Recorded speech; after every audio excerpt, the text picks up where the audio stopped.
तो एनडीए हो या इंडिया गठबंधन, दोनों ही गठबंधन इस वक्त विचार कर रहे हैं, मंथन कर रहे हैं और खबर तो यह भी मिल रही है कि जो सीट बंटवारे का फॉर्मूला है वो लगभग अब तय हो गया है, उसका ऐलान जल्द कर दिया जाएगा।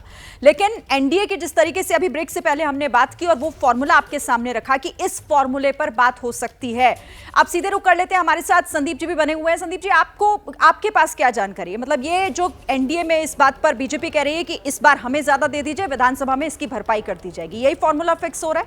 बिल्कुल फॉर्मूला यही है और इसमें खास बात हमें इस पर गौर करना ज़रूरी हो जाता है, ध्यान देना चाहिए कि कल बीजेपी के मुख्य रणनीतिकार, चाणक्य कहा जाता है, अमित शाह मुंबई पहुंचे थे। बहुत दिनों से खटपट चल रही थी 22 सीटों पर एकनाथ शिंदे गुट वाली शिवसेना। अब असल शिवसेना अड़ी हुई थी, अटकी हुई थी, लेकिन अब जो फॉर्मूला आया है 31 सीटें बीजेपी लड़ेगी, पिछली दफा 25 पर लड़ी थी। 12 सीटों पर एकनाथ शिंदे गुट वाली शिवसेना लड़ेगी। इनमें ध्यान हमें यह देना है कि 23 सीटों पर पिछली बार शिवसेना लड़ी थी, 18 उनके सांसद बनकर गए थे लोकसभा में, 18 में से 12 आ गए थे एकनाथ शिंदे के साथ, तो 12 के 12 वो सीटें क्या रिटेन कर ली हैं, ये अपने आप में एक बड़ी खबर है। और 5 एनसीपी अजित पवार गुट को दी गई हैं।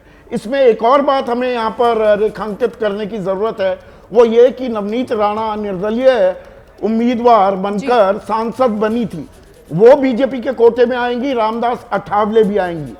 लेकिन उससे भी बड़ी खबर यह है कि जो कुल मिलाकर 23 और 12 35 सांसद इस वक्त महायुति के हैं, उनमें से शिरीन कम से कम 15 सांसदों का टिकट दोहराया नहीं जाएगा, यानी कि उन्हें मैदान में नहीं उतारा जाएगा और मुंबई के 3 बीजेपी के जो सांसद हैं उन्हें बदल देने की पुख्ता जानकारी मेरे पास है। बहुत दिलचस्प और एक्सक्लूसिव जानकारी आप हमारे दर्शकों को दे रहे हैं। जैसे ही घड़ी का काटा दोपहर 2:30 पे आए, बबीता जी का दिल सास बहू साजिश के लिए मचल जाए।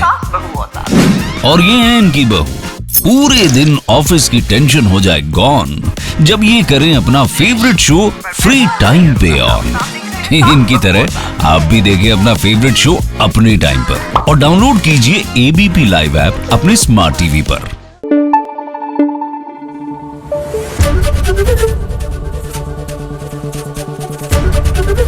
एबीपी न्यूज आपको रखे आगे।